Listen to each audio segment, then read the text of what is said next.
Marami pong lugar ngayon ang nag-declare ng state of calamity dahil po sa malawakang pagbaha at saka po sa bagyong Karina.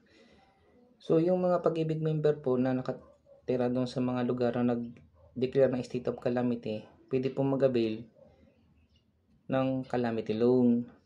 Pero ganito po yun, kasi baka mamaya umaasa yung iba na malaki yung malulone.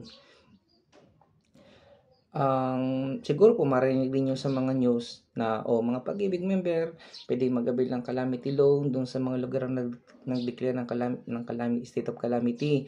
80% ng tab o ng savings, pwede nyo pong ma-avail. Doon po sa mga pag-ibig member na may mga existing na short-term loan na hindi pa fully paid, ang computation po noon, more or less po ganito. Yung 80% po ng tab nyo,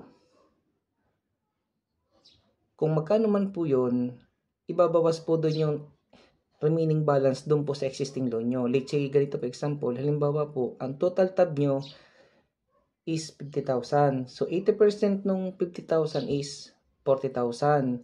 And kung may existing loan po kayo na short-term loan o multiple purpose loan and ang balance is 20,000. So, yung 20,000 po, ibabawas po yun doon sa 40. So, ang magiging proceed na lang po ninyo sa calamity loan is 20,000. So, ganun po kino-compute yun. May policy po yan na ang maximum loan po ng short-term loan and calamity loan is up to 80% of tab. Yung tab po is total accumulated value.